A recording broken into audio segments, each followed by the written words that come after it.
নাই নোৱাৰিম দেই মই বাৰে প্ৰতি ৰিকুৱেষ্ট কৰিব নোৱাৰোঁ মানুহক কনভিন্স কৰিব নোৱাৰোঁ মোৰ দ্বাৰা চেলছ নহ'ব মই চেলছ কৰিব নোৱাৰিম কমন কথা সকলোৱে কয় যিসকলে চেলছ বেয়া পায় তেওঁলোকে এই কথাটো শুনিবলৈ পোৱা যায় মানে চেলছ প্ৰকৃততে চেলছ তেনেকুৱা নেকি চেলছ কেতিয়াও এনে হ'ব নোৱাৰে চেলছক কেতিয়াও আমি ইগন'ৰ কৰিব নোৱাৰোঁ চেলছ এটা শক্তিশালী প্ৰফেশ্যন ইয়াক আমি ৰেচপেক্ট কৰিব লাগিব যিহেতু পৃথিৱীত এনে কোনো প্ৰফেশ্যন নাই যি প্ৰফেশ্যনত নিজৰ ইচ্ছা অনুযায়ী পইচা ইনকাম কৰিব পাৰে মানে যিমান ইচ্ছা সিমান আৰ্ণ কৰিব পৰা প্ৰফেশ্যন হ'ল চেলছেই এতিয়া আমি পৃথিৱীত যিসকল মানে ধনী মানুহ আছে যেনেকৈ আমাৰ ভাৰতবৰ্ষ হ'ল আদানী আম্বানী তেওঁলোকে কি কৰিছে কেনেকৈ ধনী তেনেকৈ চেলছৰ যোগেদি ধনী তেওঁলোকে ডাইৰেক্ট নিজে চেল নকৰে টিমৰ দ্বাৰা চেল কৰে তেওঁলোকে প্ৰডাক্ট ডিমাণ্ডেবল আমি আজি এটা নতুন ভিডিঅ'লৈ আপোনালোকৰ ওচৰলৈ আহিলোঁ এতিয়া চেলছৰ কেইটামান টিপছ মানে মানুহে আমি এজন চেলছমেনৰ মানে চেলছ কৰিবৰ কাৰণে এজন চেলছমেনৰ কি মানে কেইটামান অতি গুৰুত্বপূৰ্ণ কথা তেওঁলোকে জানিব লাগিব মানে এইকেইটা কথা তেওঁলোকে আয়ত্ব কৰিবই লাগিব এইকেইটা হয়তো যিসকল সফল চেলছমেন অনুসৰণ কৰে তেওঁলোকে এইটো ফ'ল' কৰে ফাৰ্ষ্টে হ'ল গ্ৰুমিং এজন চেলছমেনে নিজৰ গ্ৰুমিঙৰ ওপৰত গুৰুত্ব দিব লাগিব গ্ৰুমিং মানে হ'ল তেওঁ পোচাক পৰিচ্ছন্ন যিটো ড্ৰেছটো তেওঁ ভাল হ'ব লাগিব মানে পৰিষ্কাৰ পৰিচ্ছন্ন হ'ব লাগিব মানে দামী ড্ৰেছৰ কথা কোৱা নাই যিয়ে পিন্ধে পৰিষ্কাৰ পৰিচ্ছন্ন পিন্ধিব লাগিব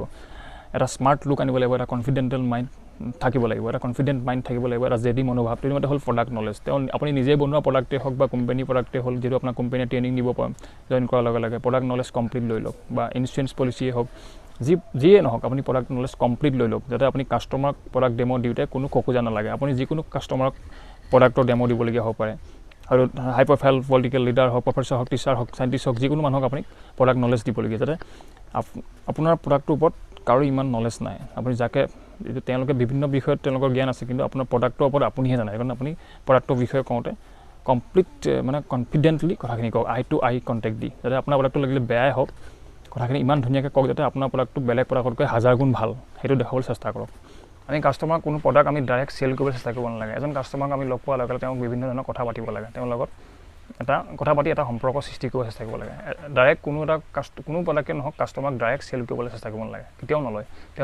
তেওঁ বেয়া পায় আচলতে সেই তেনেকৈ ক'বলৈ আমি এটা মানুহক আমি এজন কাষ্টমাৰ ওচৰলৈ গ'ল তেওঁৰ লগত কথা পাতিলে চিনাকি হ'ল যিকোনো কথা পাতিলে তেওঁ কিছুমান কুৱেশ্যনৰ আনচাৰ য়েছ ক'ব লাগে মানে আপুনি কিছুমান প্ৰশ্ন সোধক যাতে তেওঁ আনচাৰটো য়েছ দিয়ে বাছ 5টা প্ৰশ্ন সোধক হয় যিহেতু অচিনাকি দুজন অচিনাকি প্ৰশ্ন সোধন য়েছ আপোনাৰ পৰিচয় দিয়ক তাৰপিছত যেতিয়া আপুনি চেলছৰ কথা আহিব তেতিয়া আপোনাৰ প্ৰডাক্টটো তেওঁ যেতিয়া 10-12মান তেওঁ য়েছ ক'ব তেওঁ আপোনাৰ প্ৰডাক্টৰ বিষয়ে কথা হ'লেও তেওঁ কেতিয়াও নক'ব প্ৰডাক্টটো আপোনাৰ পৰা ল'ব চেষ্টা কৰিব 3 নম্বৰতে হ'ল নিড ক্ৰিয়েশ্যন এইটো অতি গুৰুত্বপূৰ্ণ বিষয় হ'ল চেলছৰ মানে নিড প্ৰয়োজনীয়তা সৃষ্টি কৰা আপুনি নিয়া প্ৰডাক্টটো কাষ্টমাৰজনৰ কিমান প্ৰয়োজন সেইটো আমি বেছি গুৰুত্ব দিব লাগে মানে কাষ্টমাৰক আমি হেল্প কৰিব লাগে চেলছ কৰিবলৈ চেষ্টা কৰিব নালাগে হেল্প কৰিব লাগে যেতিয়া আমি হেল্প কৰা যেতিয়া আমি ছাকচেছ হৈছোঁ আমি অট'মেটিক চেলছ হ'বই কাষ্টমাৰক আমি প্ৰথমতে হেল্প কৰিব চেষ্টা কৰিব লাগে মানে নিড ক্ৰিয়েশ্যন আপুনি নিয়া প্ৰডাক্টটো কাষ্টমাৰজনৰ কিমান প্ৰয়োজন এনেকুৱা কিছুমান কাষ্টমাৰ আছে আপোনাৰ প্ৰডাক্টটো তেওঁ প্ৰয়োজন হয় তেওঁ কিন্তু উপলব্ধি কৰিব পৰা নাই কিন্তু সেই উপলব্ধিখিনি আপুনি অনাই দিবলৈ চেষ্টা কৰক কাষ্টমাৰজনক কৈ মেলি যিমান পাৰে সিমান কওক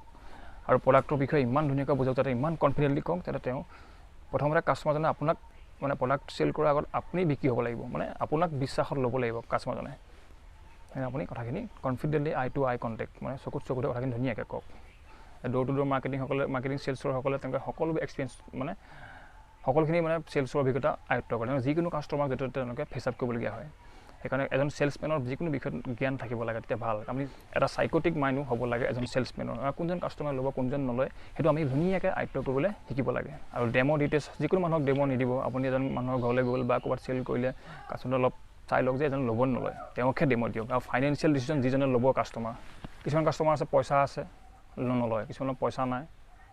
ল'বৰ মন কিছুমানৰ পইচাও নাই নলয়ও মানে বিভিন্ন ধৰণৰ কাষ্টমাৰ লগ পাব তেওঁলোক কেনেকৈ কোনজন কাষ্টমাৰক কিদৰে বুজাব লাগিব সেইখিনি আপুনি অট'মেটিকলি আয়ত্ব কৰিব লাগিব চেলছত ৰিজেকশ্যন থাকিবই ৰিজেকশ্যন হ'লে আপোনাৰ ফাৰ্ষ্টেশ্যন আহিব ফাৰ্ষ্টেশ্যন হ'লে আপোনাৰ কাম এৰো আহিব সেইটো নহয় সেইটো কেতিয়াও নহয় চেলছত ৰিজেকশ্যনত ভাল পাবলৈ শিকিব লাগিব ৰিজেকশ্যনত যিমানে ভাল পাম আমি সিমানে আমি চেলছত ছাকচেছ হৈ গৈ আছোঁ আৰু যিমানে সিমানে আমি য়েছৰ ওচৰলৈ গৈ থাকোঁ এটা মানে ফুল মটিভেটেড মাইণ্ড লাগিব এজন চেলছমেনৰ চেলছত ছাকচেছফুল হ'বলৈ হ'লে সেইকাৰণে নিজৰ আচাৰ ব্যৱহাৰ ডিচিপ্লিন মেইনটেইন কৰিব লাগিব আপোনাৰ আচাৰ ব্যৱহাৰ ভাল হ'লে আপোনাৰ পৰিচয় বাঢ়িলে আপোনাৰ বেপাৰ বাঢ়িব এইটো এটা গুৰুত্বপূৰ্ণ কথা আমি এইটো মানি চলিব লাগিব পৃথিৱীত কোনো এনে প্ৰডাক্ট নাই আপুনি 100জন মানুহক দিলে 100জনীয়া প্ৰডাক্টটো আপোনাৰ লৈ ল'লে এনে কোনো প্ৰডাক্ট নাই আৰু কোনোজন কাষ্টমাৰ নাই যে আপুনি প্ৰডাক্টটো ডাইৰেক্ট দিলে তেওঁ বিক্ৰী লৈ পইচা আপোনাক লগে লগে লৈ পইচা দিলে এনে কোনো নাই 4th টাইম হ'ল ফ্ল' আপ এজন কাষ্টমাৰক আমি ফ্ল' আপ কৰিব লাগে চেলছৰ ছিষ্টেমতে এজন কাষ্টমাৰক 5 টাইম ফ্ল' আপ কৰিব লাগে মানে 5 বাৰ অনুসৰণ কৰিব লাগে প্ৰডাক্টটো ল'ব দাদা চিনাকি হ'ল পাছদিনা খবৰ ল'লে দাদা ল'বনি এবাৰ লগ কৰিলে দুবাৰ লগ কৰিলে তিনিবাৰ লগ কৰিলে চাৰিবাৰ লগ কৰিলে 5 বাৰ লগ কৰিলে 5 বাৰটো নলয় যেতিয়া এজন কাষ্টমাৰে আপোনাৰ প্ৰডাক্টটো কেতিয়াও নলয় হয় 2-3 বাৰতে প্ৰডাক্ট চেল হৈ যায় 5 বাৰ ফ্ল' আপ কৰা ছিষ্টেম আছে চেলছত এইকেইটাই চেলছৰ গোটেই গুৰুত্বপূৰ্ণ কথা এইকেইটা আমি এজন চেলছমেনে এইকেইটা মেইনটেইন কৰে আৰু যিসকলে নকৰে এইকেইটা কৰিব লাগিব তেতিয়া তেওঁ চেলছত ছাকচেছফুল এজন চেলছমেন হিচাপে চিনাকি দিব পাৰিব যিটো ডাইৰেক্ট যিটো নেটৱৰ্ক বুলি কওঁ ডাইৰেক্ট চেলৰসকলে তেওঁলোকে নিজৰ কনচেপ্ট চেল কৰে এজন ফিল্ম ষ্টাৰ ক্ৰিকেটাৰ তেওঁলোকে ফিল্ম বা ক্ৰিকেট খেলি যিখিনি টকা ইনকম কৰে তাৰ ওপৰত তেওঁলোকে চেলছৰ ওপৰতো গুৰুত্ব দিয়ে তেওঁলোকে চেলছো কৰে কাৰণ এটা কোম্পানী তেওঁলোকে সাধাৰণ এটা টুথপেষ্ট বা চাবোনলৈ তেওঁলোকে মানে এডভাৰটাইজিং কৰে আচলতে কোম্পানী তেওঁলোকক কিনি লয় কিহৰ কাৰণে চেলছ কৰাবৰ কাৰণে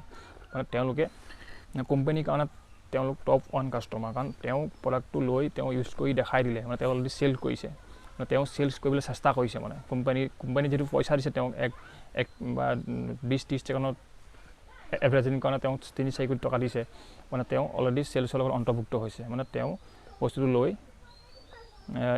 ব্যৱহাৰ কৰি দেখাই দিছে তেওঁ অনুসৰণকাৰীসকলে বস্তুটো লৈছে মানে অলৰেডি তেওঁ চেলছ কৰিছে মানে কোম্পানী তেওঁ কিনি লৈছে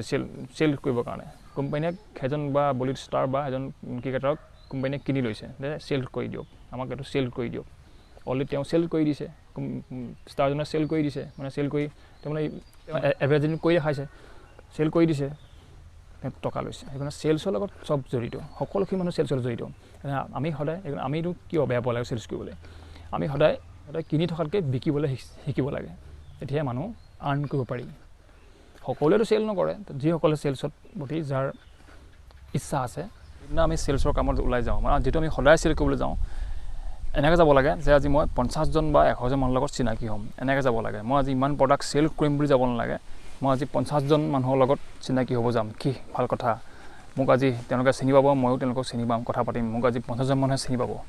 কি ভাল কথা আমি এনেকৈ ওলাই যাব লাগে ফিল্ডত যাওঁতে এটা সুন্দৰ মটিভেট মন লৈ মই আজি লাগে যিটো মানুহ চিনাকি হ'লেই কথা পাতিলে যিটো আপোনাৰ চেলছ হ'ব ঠিক আছে বন্ধুসকল আজিলৈ আহোঁ কথা ইমানখিনি থেংক ইউ